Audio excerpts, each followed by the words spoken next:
Assalamualaikum warahmatullahi wabarakatuh. Pada video ini kita akan membahas materi analisis kompleks mengkhusus kepada fungsi trigonometri bilangan kompleks. Fungsi trigonometri bilangan kompleks merupakan salah satu dari beberapa fungsi yang kita bahas pada materi analisis kompleks. Beberapa fungsi lainnya yang telah kita bahas yaitu fungsi linear, fungsi bilinear, dan fungsi eksponensial bilangan kompleks.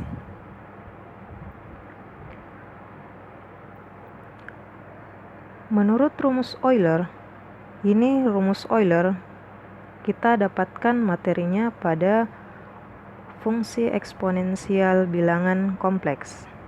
Rumus Euler kita peroleh E pangkat Y sama dengan cos Y tambah I sin Y, dan E pangkat minus Y sama dengan cos Y kurang I sin Y. Masing-masing kita beri simbol persamaan 1 dan persamaan 2. Selanjutnya kita jumlahkan persamaan 1 dan persamaan 2. Hasilnya adalah E pangkat Y tambah E pangkat minus Y sama dengan cos Y tambah I sin Y tambah cos Y kurang I sin Y.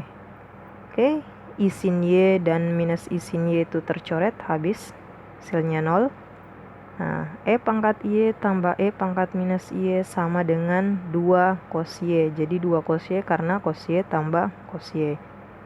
Oke, kita tukar posisinya. 2 cos Y sama dengan E pangkat Y tambah E pangkat minus Y. Dari sini kita memperoleh cos Y sama dengan E pangkat Y tambah E pangkat minus Y per 2. Jadi dari penjumlahan persamaan 1 dan persamaan 2 kita peroleh hasil akhir cos Y sama dengan E pangkat Y tambah E pangkat minus Y per 2. Selanjutnya kita kurangkan 1 dan 2. Jadi yang sebelumnya tadi kita jumlahkan 1 dan 2, selanjutnya kita kurangkan 1 dan 2. Oke, prosesnya hampir sama. Jadi kita kurangkan E pangkat Y kurang E pangkat minus Y sama dengan cos Y tambah I sin Y kurang cos Y kurang I sin Y. Diperoleh E pangkat Y kurang E pangkat minus Y sama dengan 2I sin Y. Oke, jadi cos Y-nya tadi tercoret, cos Y dan minus cos Y. Terus I sin Y kurang negatif I sin Y, jadi hasilnya 2I sin Y. Selanjutnya kita tukar kembali posisinya. Jadi 2I sin Y sama dengan E pangkat Y kurang E pangkat minus Y. Oke. Nah, hasil pengurangan ini menghasilkan sin Y sama dengan E pangkat Y kurang E pangkat minus Y per 2I. Jadi hasil pengurangan menghasilkan sin Y sama dengan E pangkat Y kurang E pangkat minus Y per 2I. Nah, di sini ada dua hasil akhir yang kita kasih kotak, kita berikan kotak biru. Yang pertama hasil penjumlahan, hasilnya adalah cos Y sama dengan E pangkat Y tambah E pangkat minus Y per 2.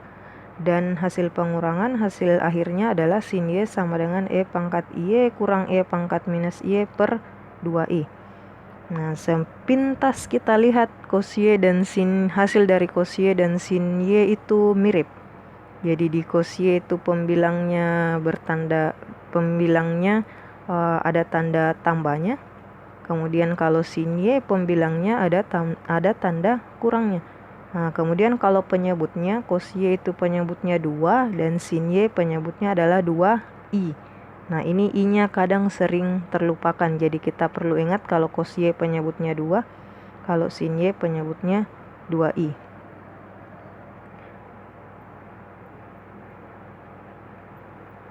Selanjutnya ini.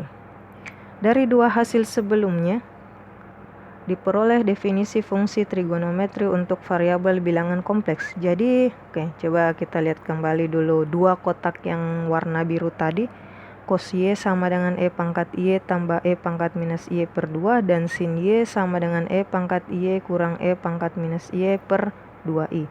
Kita coba kaitkan dengan mengganti variabelnya dengan variabel bilangan kompleks. Kotak biru yang pertama tadi kita peroleh cos Y sama dengan E pangkat Y tambah E pangkat minus Y per 2. Nah, karena di sini kita sudah masuk ke variabel bilangan kompleks, jadi variabel Y tadi kita ubah menjadi Z. Karena kita ubah menjadi variabel bilangan kompleks, jadi hasilnya adalah cos Z sama dengan E pangkat IZ tambah E pangkat minus IZ per 2. Begitupun dengan sin Z. Jadi sin Z tadi di kotak biru yang kedua kita peroleh sin Y sama dengan E pangkat Y kurang E pangkat minus Y per 2i. Nah, karena kita ubah ke variabel bilangan kompleks, maka hasilnya adalah sin Z sama dengan E pangkat minus IZ kurang E pangkat minus IZ per 2i. Selanjutnya, kita ketahui bahwa dalam fungsi trigonometri dasar itu terdapat 6 fungsi, yaitu sin, cos, tangen, kotangen, sekan, dan kosekan. Hal itu pun berlaku pada fungsi trigonometri bilangan kompleks. Jadi selain ada cos Z dan sin Z, juga ada tangen Z, kotangen Z, seken Z, dan kosekan Z. Nah, definisi dari tangen, kotangen, sekan, dan kosekan Z itu sama dengan definisi pada fungsi trigonometri dasar. Jadi tangen Z sama dengan sin Z per cos Z, kotangen Z sama dengan cos Z per sin Z, seken Z sama dengan 1 per cos Z, dan kosekan Z sama dengan 1 per sin Z. Jadi sama, di fungsi trigonometri juga ada 6 fungsi.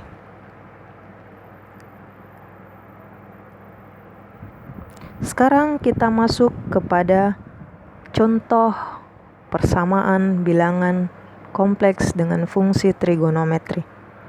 Soalnya di sini adalah tentukan Z sehingga sin Z sama dengan 1. Kita akan mencari Z. Z itu adalah bilangan kompleks. Kita ketahui bahwa bilangan kompleks itu dapat dinyatakan salah satu bentuknya adalah X tambah Y, atau pasangan berurutan X, Y, di mana X itu adalah unsur bilangan realnya dan Y adalah unsur imajiner.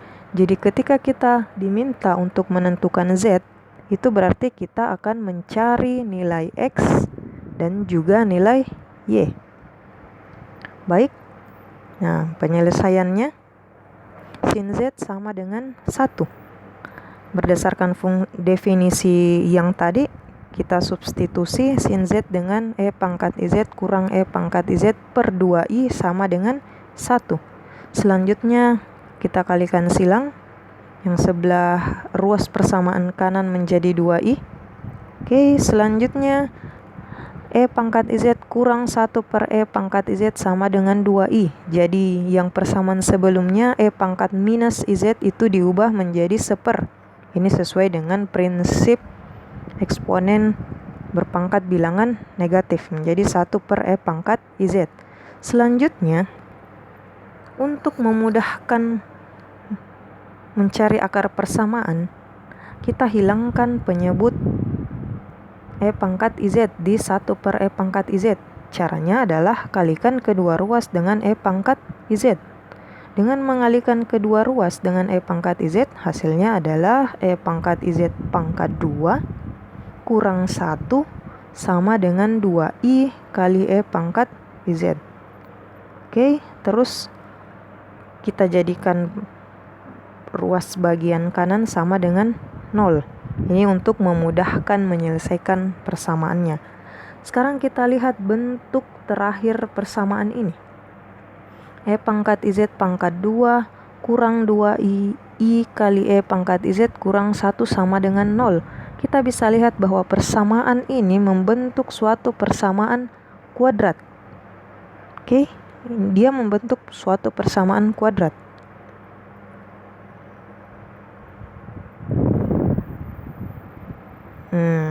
Oke, Terus oke, di persamaan terakhir tadi itu membentuk suatu persamaan kuadrat, tapi bentuknya masih agak rumit.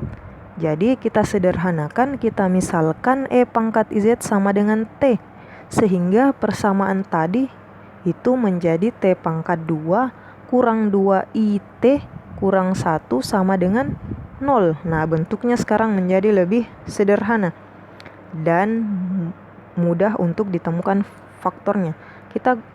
Karena sudah berbentuk persamaan kuadrat, kita bisa menggunakan rumus persamaan kuadrat atau rumus ABC.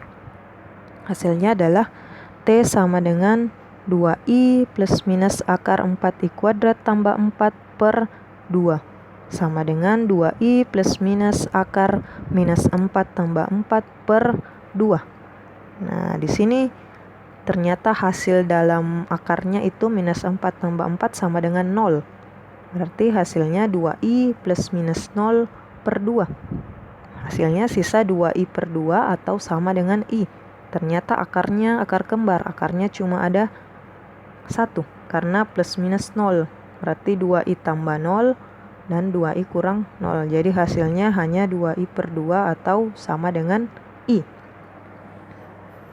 Selanjutnya, kita peroleh nilai T sama dengan I. Kita kembalikan ke permisalan kita tadi. Kita tadi memisalkan E pangkat IZ sama dengan T. Nah, kita kembalikan sehingga E pangkat I dikali X tambah Y sama dengan I.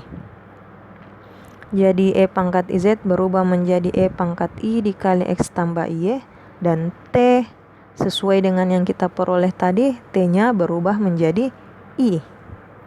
Oke, kita kalikan masuk pangkatnya. Jadi E pangkat minus Y tambah IX sama dengan I. Kemudian kita pergunakan rumus Euler kembali. E pangkat minus Y tambah IX itu ditulis menjadi E pangkat minus Y dikali cos X tambah I sin X. Jika Anda bingung, lihat kembali rumus Euler dan lihat bagaimana prosesnya berubah. Dan di ruas kanan, I-nya itu berubah menjadi 1 kali cos pi per 2 tambah I sin pi per 2. Mengapa kita ubah bentuknya itu agar bentuknya selaras dengan bentuk yang ada di persamaan sebelah kiri. Nah, I-nya itu kita ubah menjadi cos pi per 2 tambah I sin pi per 2. Mengapa? Karena cos pi per 2 itu hasilnya 0. Dan sin pi per 2 itu hasilnya 1. Sehingga jika dikalkulasikan itu hasilnya adalah 0 tambah I kali 1. Atau I. Itu sama dengan persamaan di atas. Nah, dari sini bentuk sebelah kanan itu sudah sama dengan bentuk sebelah kiri, sehingga akan sangat mudah untuk mencari nilai Y dan X-nya. Karena kita harus ingat kembali bahwa tujuan kita di soal ini adalah menemukan nilai X dan Y. Akibatnya, nah, E pangkat minus Y sama dengan 1. Ini bisa kita peroleh dari persamaan di atas. Jadi di sebelah kiri itu E pangkat minus Y, dan di sebelah kanan itu ada angka 1. Jadi kita persamakan E pangkat minus Y sama dengan 1. Nah, E pangkat berapa yang hasilnya 1? Tentu hanya Y sama dengan 0 yang memenuhi. Jadi sehingga kita peroleh nilai Y sama dengan 0. Selanjutnya, nah, kita sudah dapat Y, berarti kita hanya membutuhkan X lagi. X-nya kita peroleh sama, kita samakan persamaan kiri dan kanan. Cos X di sebelah kiri posisinya itu sama dengan cos pi per 2 di sebelah kanan, sehingga kita bisa simpulkan X-nya itu sama dengan pi per 2. Dan jangan lupa kita tambahkan 2k pi. Ingat, karena periode sinus dan kosinus itu adalah 2 pi. Jadi kita harus selalu tambahkan 2k pi untuk k elemen bilangan bulat. Dari sini kita sudah memperoleh nilai X dan nilai Y. Oke. kita sudah hampir selesai. Jadi nilai Z yang memenuhi persamaan sin Z sama dengan 1 adalah Z sama dengan pi per 2 tambah 2 k pi. Nah, kan bentuk umum Z itu adalah X tambah Y. X-nya adalah pi per 2 tambah 2 k pi dan Y-nya adalah 0. Nah, 0-nya kan tidak usah ditulis lagi, berarti kita hanya tuliskan X. Nah, atau bisa kita sederhanakan, kita keluarkan unsur pi menjadi 1/2 tambah 2K dikali pi untuk K elemen bilangan bulat. Baik, saya kira cukup materi tentang fungsi trigonometri bilangan kompleks. Terima kasih. Wassalamualaikum warahmatullahi wabarakatuh.